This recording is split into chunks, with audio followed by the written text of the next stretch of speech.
بسم اللہ الرحمن الرحیم۔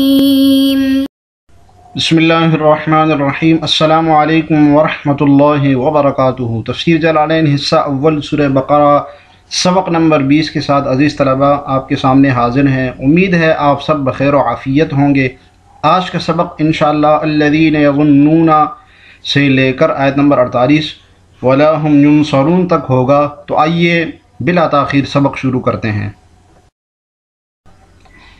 جی عزیز طلبہ، آیت کا ترجمہ دیکھیے، یہاں تک ہم نے پڑھ لیا تھا وَإِنَّهَا لَكَبِيرَةٌ إِلَّا عَلَى الْخَاشِعِينَ۔ آگے دیکھیے الَّذِينَ يَظُنُّونَ أَنَّهُمْ مُلَاقُو رَبِّهِمْ وَأَنَّهُمْ إِلَيْهِ راجعون۔ ترجمہ دیکھیے، اور الَّذِينَ يَظُنُّونَ، اور وہ جو یقین رکھتے ہیں، انہم ملاقو ربہم، کہ وہ اپنے پروردگار سے ملنے والے ہیں، وانہم الیہ راجعون، اور اسی کی طرف لوٹ کر جانے والے ہیں۔ یہ ان لوگوں کی صفت بیان کی ہے جو خشوع خضوع کرنے والے ہیں نماز میں۔ ان کی صفت ہے کہ وہ اللہ تعالیٰ سے ملاقات کا یقین رکھتے ہیں اور انہی کی طرف لوٹ کر جانا ہے، انہوں نے اس بات کا انہیں یقین ہے۔ جی الذین یظنون یوقنون، یقین رکھتے ہیں۔ اشارہ کر دیا کہ ظن یہاں پر یقین کے معنی میں ہے۔ ظن کے تقریباً 7 معنی آتے ہیں گمان کے، تو ایک درجہ اس کا یقین کا ہوتا ہے۔ تو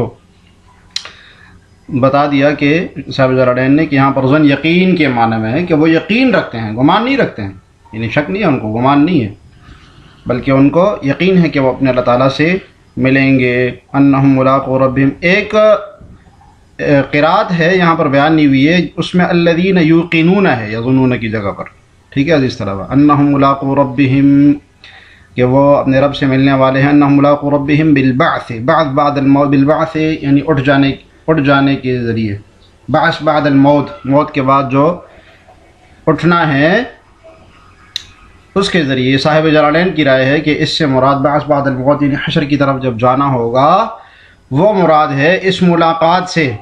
ایک روایت یہ ہے کہ اس ملاقات سے مراد رؤیت باری تعالی ہے، وہ جو رؤیت ہوگی نا جنت میں، وہ مراد ہے اس سے۔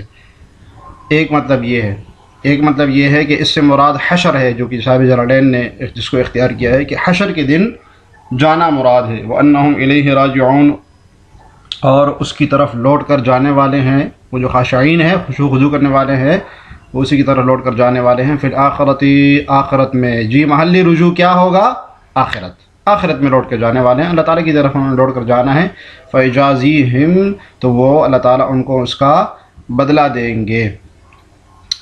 تو انہم ملاقو ربہم، اللہ تعالیٰ سے ملاقات کرنی ہے انہوں نے، اللہ تعالیٰ سے ملنے والے ہیں اور اللہ تعالیٰ کی طرف لوٹ کر جانے والے ہیں۔ تو اس پر ایک اعتراض ہوتا ہے، دیکھتے ہیں اگلی سلائیڈ میں۔ جی عزیز طلبہ، اس پر ایک سوال اٹھتا ہے کہ اللہ تعالیٰ کی طرف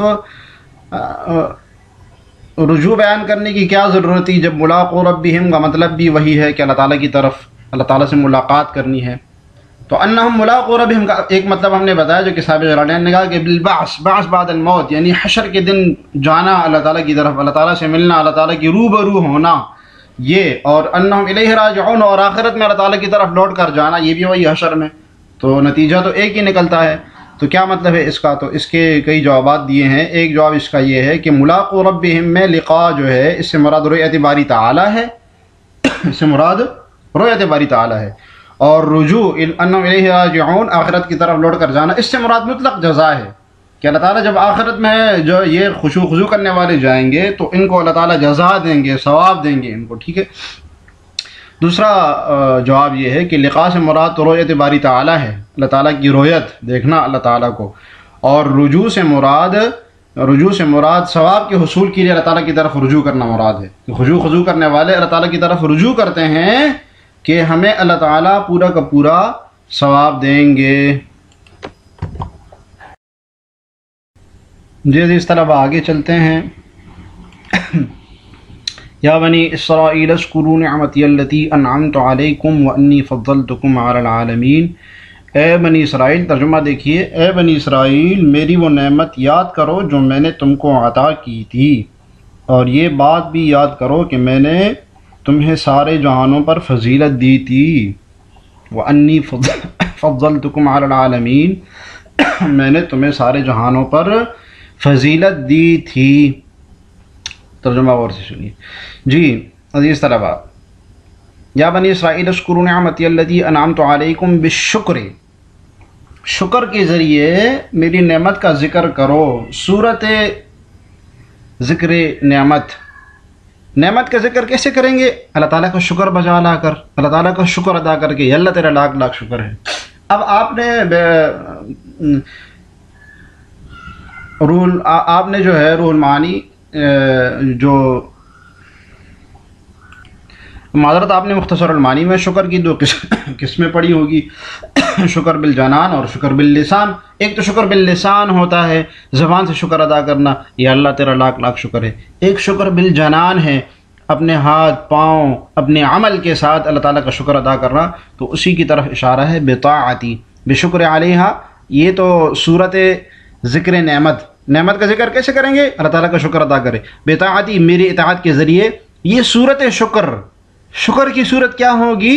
میری اطاعت کر کے، یعنی شکر بالجنان، میری اطاعت کرتے. اللہ تعالیٰ کہتے ہیں میری اطاعت کر کے میری نعمتوں کا شکر ادا کرو. انی فضلتکم، اور میں نے فضیلت دی تھی تمہیں، ای آباءکم، یعنی تمہارے آباء و اجداد کو. جی ایک چھوٹے سے اشکال کا جواب ہے کہ یہ جو مخاطبین ابھی والے بنی اسرائیل ہے، یہ تو زیادہ فضیلت والے نہیں ہیں. فضیلت والے تو نبی صلی اللہ علیہ وسلم کی امت ہے، تو پھر ان کو نہیں، تمہارے آباء و اجداد جو تھے ان کو. علی العالمین، تمام جہانوں پر. عالمی زمانہم، اپنے زمانے کے جہانوں پر. یہ بھی ایک مشہور اعتراض کا جواب ہے کہ اللہ تعالیٰ نے ان کو کیسے کہا کہ میں نے تمہیں تمام جہانوں پر فضیلت دی تھی، تمام عالموں پر جتنے لوگ تھے سب پر فضیلت دی تھی تمہیں، حالانکہ سب سے فضیلت والی امت تو امت محمد ہے صلی اللہ علیہ وسلم. پھر ان کو کیسے کہہ دیا؟ تو صاحب جلالین نے اس کا جواب دیا کہ عالمی زمانہم، وہ جو اپنے زمانے میں بنی اسرائیل تھے نا، اس زمانے میں جتنے عالم تھے، جتنے لوگ تھے، جتنے جہان تھے، اس میں اللہ تعالیٰ نے ان کو فضیلت دی تھی. ابھی والے نہیں، اس زمانے والے. ہاں ایک جواب یہ بھی دیا ہے کہ جو علی سبیل تسلیم ہے کہ اگر تمام جہانوں پر فضیلت مانی جائے، موجودہ زمانے میں بھی اگر فضیلت مانی جائے تو بالجملہ ان کو یہ والی فضیلت حاصل نہیں تھی، بلکہ بالجملہ امت محمدیہ کو ہی فضیلت تھی. یہ یعنی ایک صورت میں ان کو فضیلت دی گئی کہ ان کو بہت سارے انعامات دیے گئے. واتقوا يوما لا تجزي نفس واتقوا يوما لا تجزي نفس عن نفس شيئا ولا يقبل منها شفاعة ولا يؤخذ منها عدل ولا هم ينصرون. آیت کا ترجمہ دیکھیے. واتقوا يوما، اور اس دن سے ڈرو جس دن کوئی شخص کسی شخص کے کام نہیں آئے گا. لا تجزی نفس عن نفس شیئا، اس دن سے ڈرو جس دن کوئی شخص کسی شخص کے کام نہیں آئے گا. ولا يقبل منها شفاعۃ، اور نہ کسی کی سفارش قبول کی جائے گی. ولا يؤخذ منها عدل، اور نہ کسی قسم کا فدیہ لیا جائے گا. ولا هم ينصرون، اور نہ ان کی کوئی مدد کی جائے گی، نہ ان کی کوئی مدد کو پہنچے گا. جی تفسیر دیکھیے عزیز طلبہ. واتقوا، خافوا. جی اتقوا کا معنی بتائے. اتقوا کا معنی کیا ہے؟ خوف، ڈرو، اللہ تعالیٰ سے ڈرو. یومن مفعول بھی ہے اتقوا کا، کہ اس دن سے ڈرو. کس سے ڈرو؟ اس دن سے ڈرو جس دن کوئی کسی کے کام نہیں آئے گا. لا تجزی فیہ متعلق نکالا ہے کہ تجزی کا، یہ فیہ جو اس کا متعلق نکالا ہے کہ تجزی کی کا متعلق کیا ہے؟ فیہ، یعنی فا جار مجرور نکالا ہے اس کا کہ متعلق ہوگا تجزی کی. نفس عن نفس شیئا ولا، نفس اول سے مراد مومن ہے اور نفس ثانی سے مراد کافر ہے. کہ مومن نفس کسی کافر نفس کے کام نہیں آئے گا، کہ مومن کہے گا کہ یہ نفس کافر جو ہے یہ میرا دوست تھا، اس کو میری طرف جنت میں لایا جائے. نہیں، کوئی فائدہ نہیں دے گا جو کافر ہوگا اس کو. وَهُوَ يَوْمُ الْقِيَامَةِ، اور وہ قیامت کے دن ہوگا. جی تعین کر دی یومن کی. کس دن سے ڈرو؟ قیامت کے دن سے ڈرو، قیامت کے دن سے. تو اس سارے یہ یومن جو ہے موصوف ہے، اور لا تجزی نفس عن نفس شیئا، یہ پورا جملہ اس کی صفت بن رہی ہے کہ ایسے دن سے ڈرو جس دن کوئی کسی کے کام نہیں آئے گا. وَهُوَ يَوْمَ الْقِيَامَةِ، یعنی کون سا دن؟ قیامت کے دن. قیامت کے دن کوئی کسی کے کام نہیں آئے گا. وَلَا يُقْبَلُ بِالتَّاءِ وَالْيَاءِ، وَلَا يُقْبَلُ، اور قبول نہیں کی جائے گی. بِالتَّاءِ وَالْيَاءِ. جی عزیز طلباء، کیا بتا رہے ہیں یہاں سے؟ کس چیز کا بیان ہے؟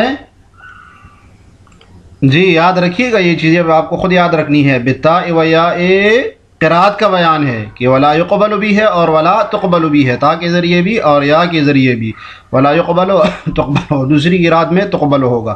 منہا شفاعت، کوئی شفاعت قبول نہیں کی جائے گی، ای لیس لها شفاعت فتقبل، حاصل معنی یعنی کہ کوئی شفاعت نہیں ہوگی فتقبل کہ اس کو قبول کیا جائے گا۔ یعنی ایک تو یہ ہے جیسے کہ دنیا میں ہوتا ہے کہ سفارش ہوتی ہے لیکن آگے سفارش قبول کرنے والا کوئی سفارش قبول نہیں کرتا، یہ ہوتا ہے۔ تو یہاں پر حاصل معنی بتایا کہ بھائی قیامت میں ایسے نہیں ہوگا، قیامت میں کوئی سفارش ہی نہیں ہوگی، لیس لها شفاعت، کوئی سفارش ہی نہیں ہوگی فتقبل جس کو قبول کیا جائے۔ فما لنا من شافعین، پس وہ کہیں گے کہ ہمارے لیے کوئی نہیں ہے شفاعت کرنے والے، ولا یؤخذ منها عدل، اور کوئی فدیہ نہیں دیا جائے گا، اور جیسے دنیا میں ہوتا ہے نا پیسے دے کے جان چھڑا لیتے ہیں، نہیں کوئی فدیہ نہیں دیا جائے گا۔ فداء، عدل سے مراد کیا ہے؟ فدیہ، فداء، ولا هم ينصرون، اور نہ ان کی کوئی مدد کی جائے گی، یمنعون من عذاب اللہ، جو کہ روک سکے ان کو اللہ کے عذاب سے، ٹھیک ہے۔ یہ اس طرح آگے چلتے ہیں۔ جی طلباء، یہ تھا آج کا ہمارا سبق۔ آج کے سبق سے متعلق سوال سن لیجئے۔ اس سبق میں آپ نے ایک سوال پڑھا ہے، ایک سوال آپ نے پڑھا ہے کہ سوال یہ ہے اور اس کا جواب یہ ہے، وہ سوال اور جواب مختصراً ذکر کیجئے۔ باقی آج کا سبق اتنا ہی۔ السلام علیکم ورحمۃ اللہ۔